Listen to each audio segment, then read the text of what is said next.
আজকে আমাদের ঈমানের দুর্বলতার কারণে আমাদের পার্শ্ববর্তী রাষ্ট্র ভারতে মুসলমানদের উপর অত্যাচার হয়, জুলুম হয়, আমাদের ঈমান পচে গিয়েছে, আমাদের ঈমান নষ্ট হয়ে গিয়েছে বিধায় আজকে তারা মুসলমানদেরকে সেখানে মারতে পারে।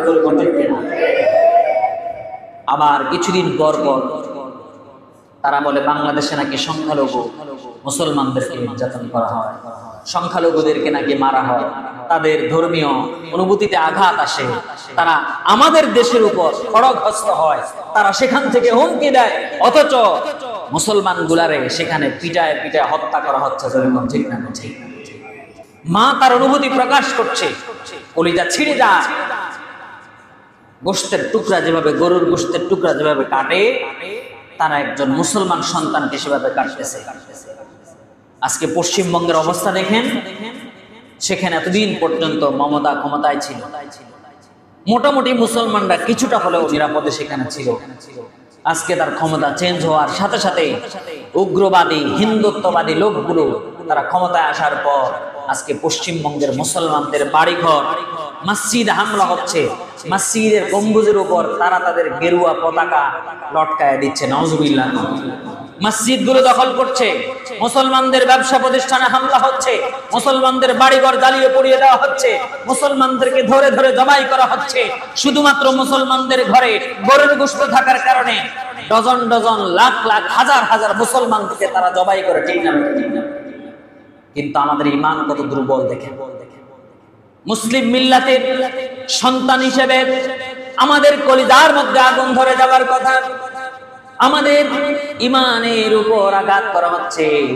আজকে মুসলমানরা এমন দুর্ভাগা জাতি, যেই জাতির প্রতিবাদ করার মতো ভাষাও নাই, প্রতিবাদ করার জন্য তারা তাদের সুযোগটা কাজে লাগাতে পারছে না। প্রতিবাদ করা দরকার ছিল সাইয়েদনা ইব্রাহিম আলাইহিস সালাম যেভাবে তাওহীদবাদী ছিলেন।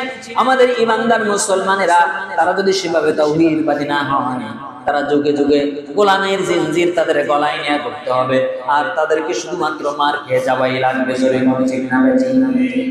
ইব্রাহিমের ঈমান যদি আবার আমাদের মাঝে ফিরে আসে, আমরা যদি বজ্রকণ্ঠে সব মুসলমানেরা তাকবীর ধ্বনি দিয়ে ঐক্যবদ্ধ হতে পারি, কোন দলের কথা না, কোন মানের কথা না, কোন ধরনের দলাদলি নেই, আমরা ঈমানদার মুসলমান, ইব্রাহিমের সন্তান, মুসলিম মিল্লাতের একজন সদস্য হিসেবে আমরা বজ্রকণ্ঠে চলতে চাই।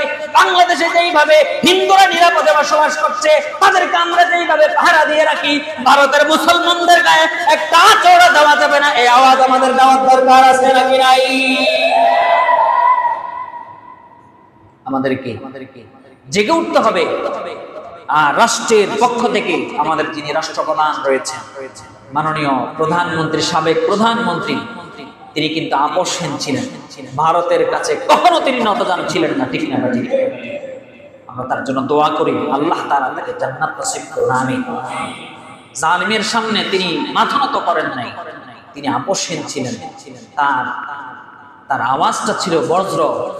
তিনি যথেষ্ট শক্তিশালী মানসিকতার অধিকারী ছিলেন।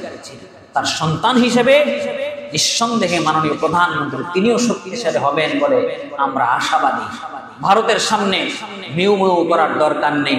আপনি এদেশের মুসলমানদের চেতনাকে নিজের ভিতরে নিয়ে আসুন, আপনি অনুভূতিতে নিয়ে আসুন, তাওহীদবাদী চেতনায় উজ্জীবিত হয়ে প্রতিবাদ করুন। ভারতের একজন মুসলমানের গায়েও যেন ফুলের টোকা না লাগে। ঠিক না? ঠিক না?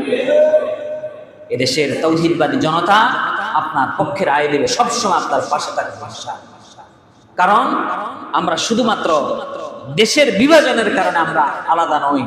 মুসলিম মিল্লাত আবিকুম ইব্রাহিম, আমাদের ব্যারিকেড, আমাদের কাঁটাতারের বেড়া কখনো আমাদের মুসলমানদের হৃদয়ে বাধা হয়ে দাঁড়াতে পারে না। পৃথিবীর যে কোনো প্রান্তে একজন মুসলমান যখন নির্যাতনের শিকার হবে, প্রত্যেক অঞ্চলে ইমানদার মুসলমানেরা তারা আওয়াজ দেবে, প্রতিবাদ করবে। ইমানদারদের জন্য তাদের করণীয় যা আছে তাই তারা করার চেষ্টা করবে। ঠিক না? ঠিক না?